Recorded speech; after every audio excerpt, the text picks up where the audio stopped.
Maka orang yang takwa pasti berbuah kebaikan, kata Nabi, khairun nas anfa'uhum lin nas. Kalimatnya adalah khairun nas anfa'uhum lin, bukan lil muslim, bukan lil mukmin. Maka ketika engkau berdakwah kemana-mana, masuki gereja, masuki vihara, kuil, gelandangan, bawah jembatan, datangi mereka. Apalagi masih Indonesia, datangi semuanya. Loh, apa enggak haram itu, Gus? Sing muni haram ki goblok. Ketika Rasulullah diangkat jadi nabi, sudah ada orang Islam belum? Lalu Nabi berdakwah kepada siapa?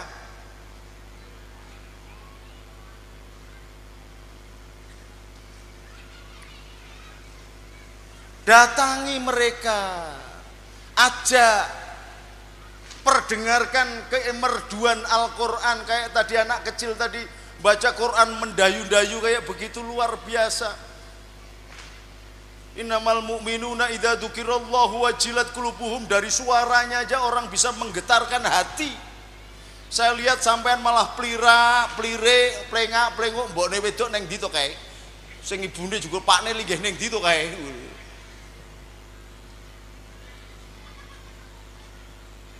Sampaikan Quran baligul ani walau ayah, sampaikan ke mereka bahwa sudah engkau sampaikan, kemudian mereka tidak mau baik, silahkan.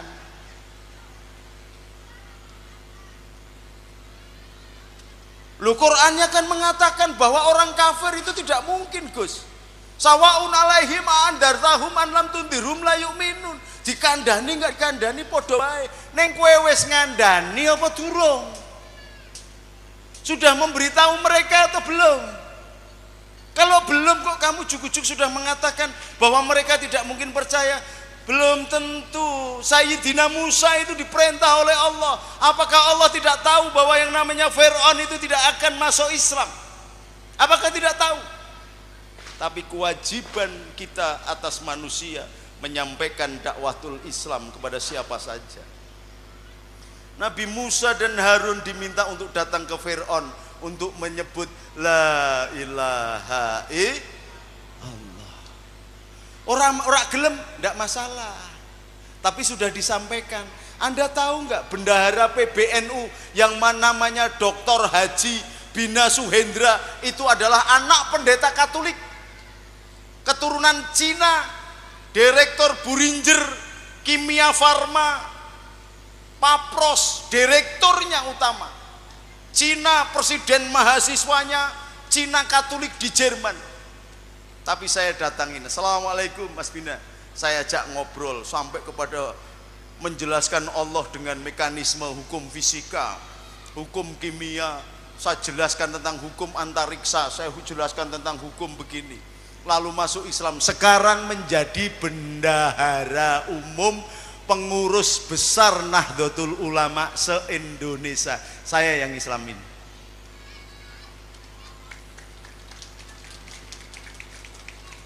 Banyak pastor yang kita Islamkan, banyak pendeta yang kita Islamkan.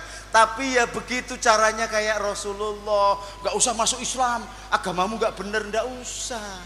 Untuk apa? Karena innal huda hudallah wahadi Rasulillah. Tidak akan mendapatkan huda dari Allah kalau Allah tidak memberi huda. Tetapi Allah akan memberi huda kalau ada hadi, ada risalah, ada syariat Rasulullah yang disampaikan. Lah nek mereka kamu datang aja tidak pernah, tapi setiap ketemu kamu kafir, kafir, kafir, bagaimana bisa mengenal Islam? Maka berpikir, ini ada orang yang ngomong-ngomong, wah ini ada Kiai NU keluar masuk gereja baca selawat. Lu bagaimana itu hanya untuk kira bener cari duit tok.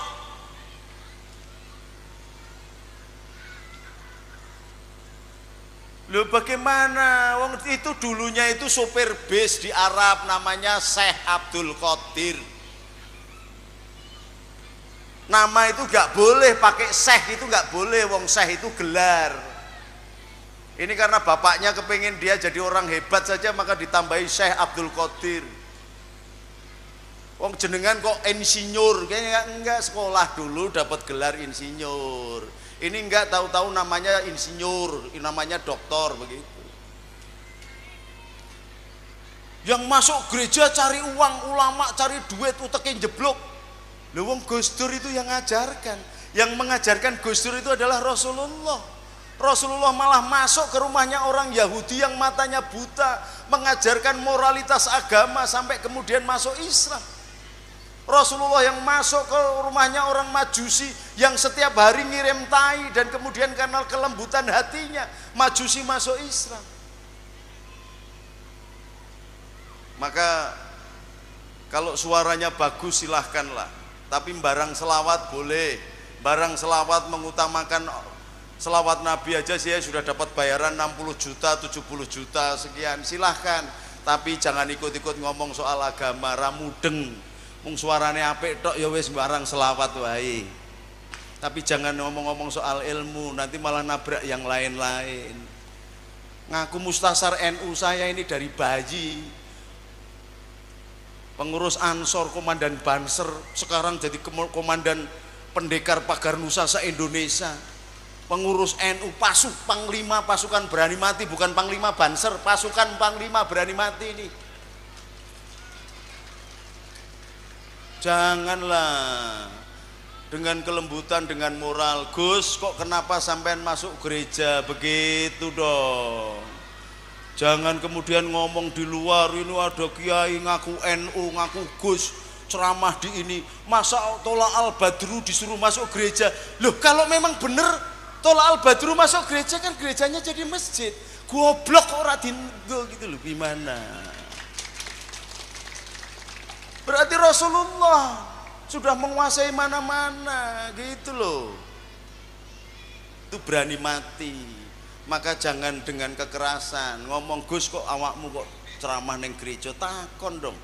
Jangan ngomong di luar.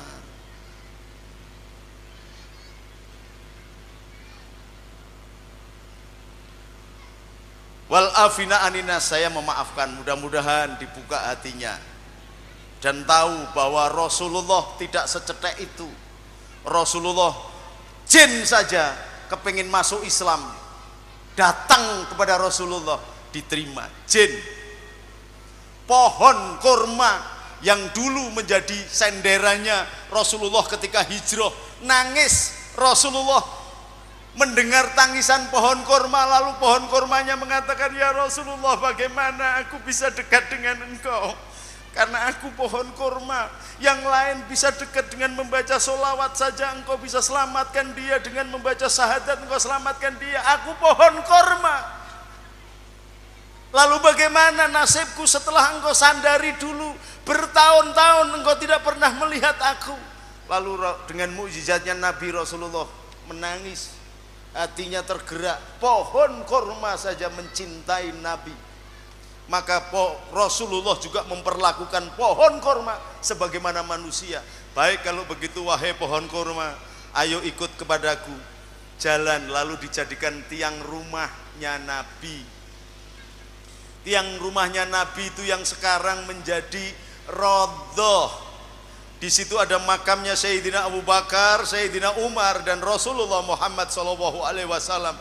Di Raudhah itu ada tulisan, Bainal baiti wa mimbari riyadin min riyadi jannah. Antara rumahku dan mimbarku adalah taman surga.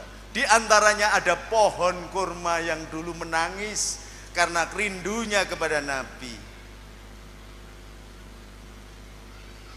Kalau sudah menangis rindu kepada Nabi berarti cinta. Kalau hukum cinta sudah berlaku, maka yang lain tidak berlaku. Loh, terus bagaimana Gus? Itu mencapai hakikat apa makrifat apa syariat? Saya nggak urusan makrifat, hakikat, hakikat apa syariat. Pokoknya kalau engkau datang mencintai Nabi, Nabi akan datang merengkuh engkau, menggunakan tangannya untuk menyelamatkan engkau. Contohnya adalah seorang ibu ketika dia punya bayi. Bayinya ngompol apa bayinya dibanting apa? Dibanting enggak? Karena apa? Karena cinta. Engkau menggendong anak kecil, seorang bapak menggendong anak kecil, kemudian kakinya nendang wajahmu, anakmu kamu kampleng apa enggak? Karena apa ini? Karena cinta. Maka kalau engkau datang dengan cinta, ngaji enggak mudeng, fasih enggak, khusyuk apalagi, poso enggak bener, amal enggak tahu, tapi kamu datang dengan cinta kepada Nabi. Assalatu wassalamu alaika ya sayyidi ya Rasulullah, khud biyadi kholat khilati adrikni. Ya Allah, berikan sesuatu dari tangannya Nabi sendiri. Maka seorang yang gagah, jagoan, panglima, bajingan sekalipun, ketika datang ke depan makamnya Nabi, pasti ambrol pertahanannya, dia akan menangis. Lalu sampai di situ dia keluar, ditanya, kenapa engkau menangis? Enggak ngerti. Kamu berdoa apa? Enggak ngerti. Cinta menghabiskan syariat apapun, bahkan cita-cita doa pun engkau lupa segalanya. Tetapi bahwa engkau tidak berdoa karena cintamu kepada Allah dan Rasulnya, bukan berarti kamu tidak berdoa. Oh, ini hukum cinta. Maka kalau mencintai, semuanya jadi jalan pertobatan. Tapi kalau engkau getak-getak, orang nggak mau. Berapa pendeta Cina, pastor-pastor yang saya Islamkan, saya nggak pernah cerita, tapi bisa datang ke pesantren Abdurrahman Wahid. Kita tunjukkan akhlak yang baik. Rumah saya nggak ada pagernya, semuanya bisa masuk, yang namanya pesantren Abdurrahman Wahid. Semua orang bisa masuk, bisa makan minum gratis. Berangkat umroh ongkosnya nggak cukup, mangkat rumangsane aku ki sugih gitu. Ya ono ngono wong Lampung sing mangkat urung lunas ngono kuwi. Ora apa-apa. Tapi karena cinta, jadi semuanya jadi baik. Maka jangan hancurkan cinta yang sudah ditanam ulama-ulama bangsa Indonesia ini, baik yang Habib atau yang tidak Habib. Jangan dipisah belah. Kita tetap mempertahankan NKRI bukan karena kita mencintai NKRI, tetapi NKRI menjadi sebab kita diangkat oleh Allah menjadi orang yang beriman. Hubul waton minal iman. Maka dulu ulama-ulama menghadapi panglima-panglima perang dunia, yang namanya Jenderal Malabi dihadapi oleh Kiai Abbas, dan saya adalah anak angkatnya. Maka kemarin di pesantren Buntet tak kumpul ke Densus 99 untuk ngadepi orang-orang yang macam-macam. Nek perlu rawe-rawe rantas, malang-malang tuntas. Jangan hancurkan Indonesia. Mau Jokowi, mau Prabowo, Indonesia masih berlanjut selama adzan dikumandangkan Allahu Akbar, maka Islam tetap jalan. Maka cintai negerimu karena engkau mencintai Rasulmu. Atiullah wa atiur Rasul wa ulil amri minkum. Alafu minkum. Assalamualaikum warahmatullahi wabarakatuh.